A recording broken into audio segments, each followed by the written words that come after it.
Hi everyone, आपका question है वैश्वीकरण क्या है। आइए समझते हैं।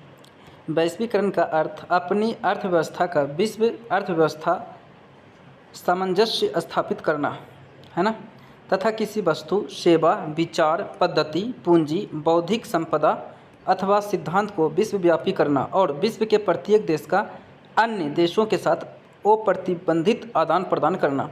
अब आइए इसका मतलब अच्छे से हम लोग समझते हैं। ये तो हो गया किताबी लैंग्वेज। अब इसे हम लोग अच्छे से समझते हैं इसका मतलब क्या है। ठीक है, एक मिनट मैं आपको बताता हूँ अच्छे से। ठीक है, इसका मतलब आप समझते हैं। देखिए, वैश्वीकरण का अर्थ है अपनी अर्थव्यवस्था का विश्व अर्थव्यवस्था से सामंजस्य स्थापित करना।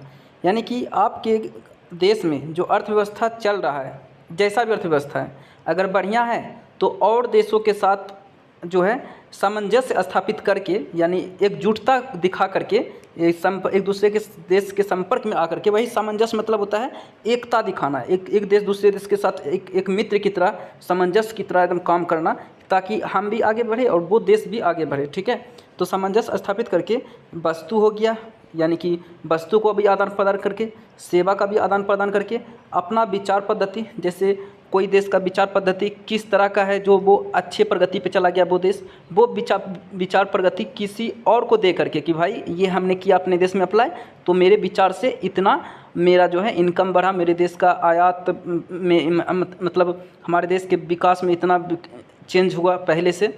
तो ये हो गया विचार पद्धति। इसी तरह पूंजी, यानी कि पूंजी, कौन सा पूंजी कहाँ लगाएं जो कि ज़्यादा मुनाफा होगा।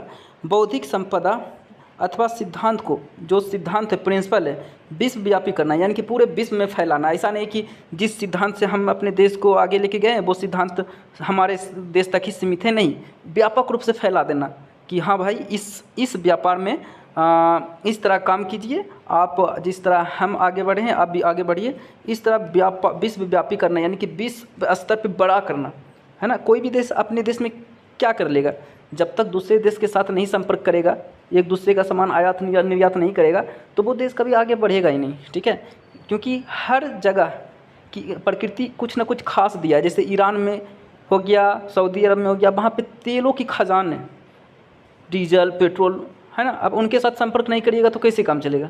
तो इस तरह विश्वव्यापी करना और विश्व के प्रत्येक देश का अन्य देशों के साथ वो प्रतिबंधित, यानी कि कोई प्रतिबंध नहीं, भाई आइए आप भी मेरे साथ बिजनेस कीजिए, हम भी आपके साथ बिजनेस करेंगे। आप अपने वस्तु को, विचार को, सिद्धांत को हमें दीजिए और हम अपना वस्तु, सिद्धांत, विचारधारा हम आपको देंगे। इस तरह आदान प्रदान करके दोनों देश आगे बढ़ेंगे। यही इसका मतलब है वैश्वीकरण का। So thank you.